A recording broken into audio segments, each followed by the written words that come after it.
You are listening to Win on KZKO. Check them out every Monday from 4 to 5 p.m. Mountain Time. Only on KZKO The Vibe. Covering all conversation, from dating to getting revenge on your exes. This is Talking Points with Shabazz Davis on World Improv Network. Good evening. Good evening, everyone. And welcome to Talking Points with Shabazz Davis. My name is Jerome Carmichael, filling in for Shabazz this week while he's out getting his El Camino capped. So good luck with that, Shabazz. Now, thank you. As you all can see in our studio audience and all around the world, this is a very special show because I am naked. I'm buck naked. Thank you.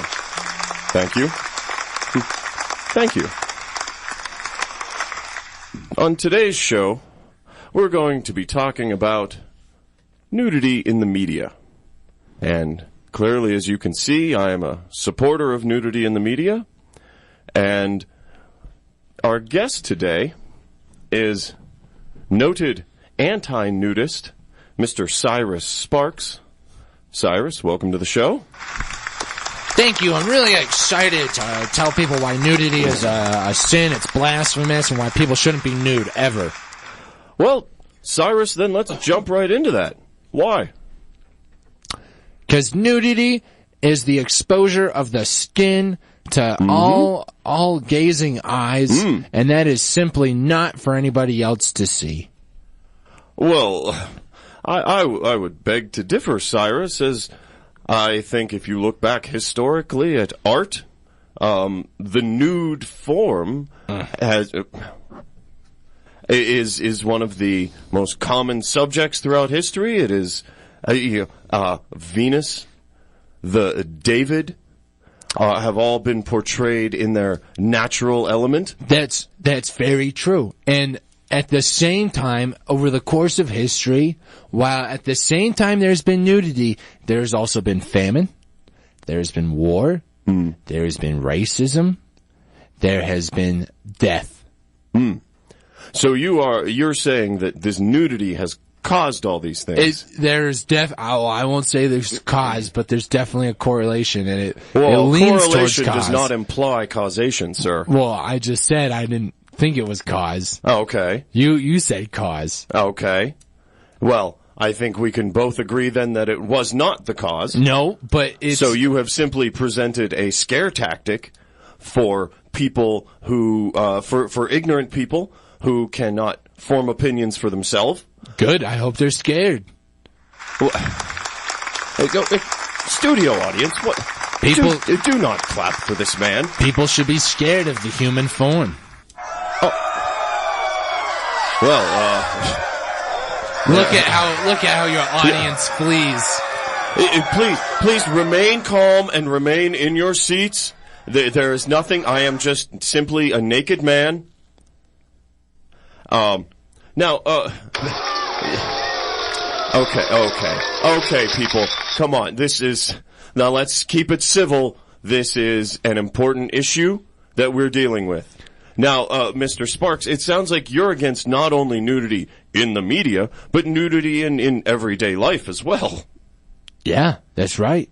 I mean, the thing is, with the media nowadays, there's so many different channels and avenues at which people can access these images of nudity. And that means that there's more nudity than ever before.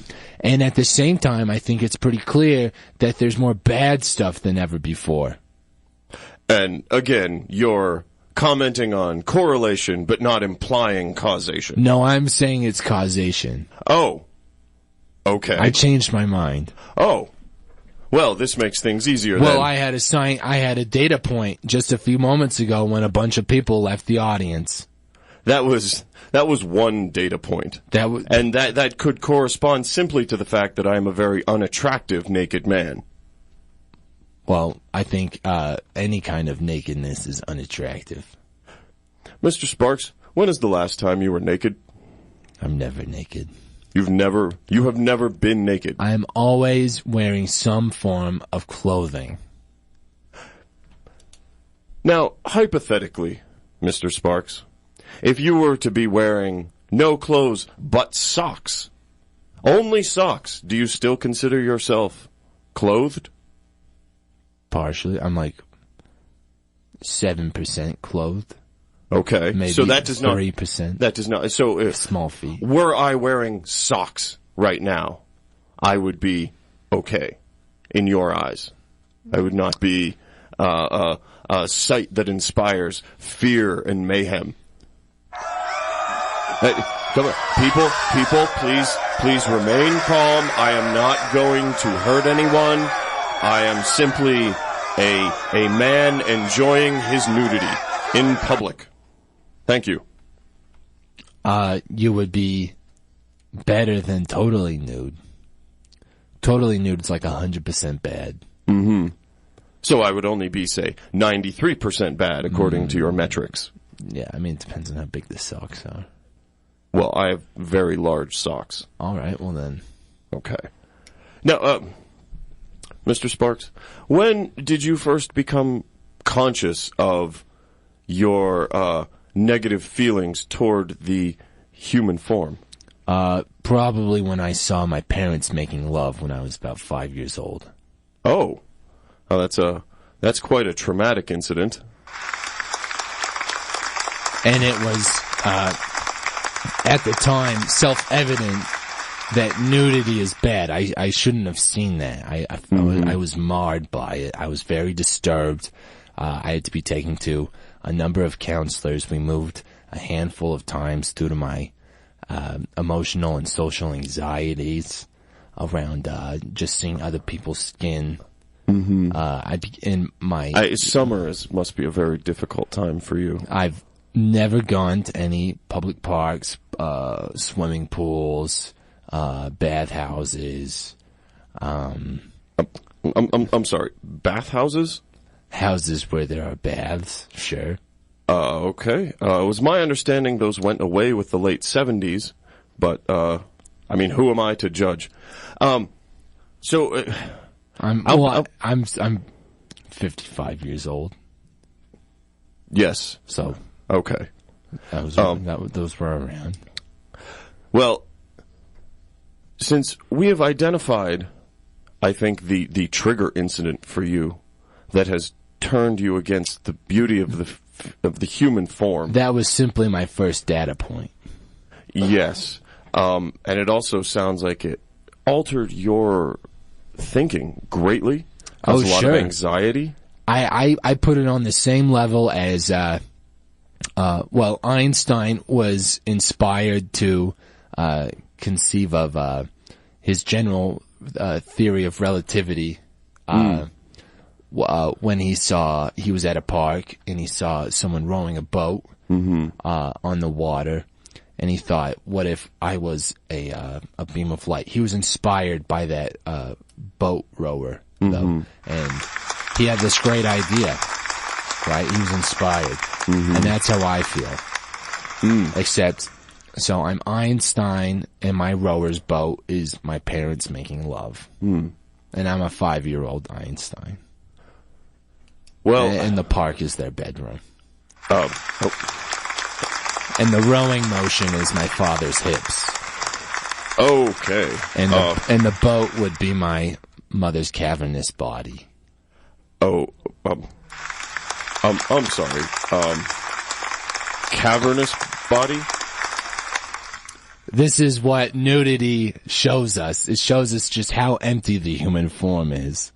Well, how easy it is. I won't go there.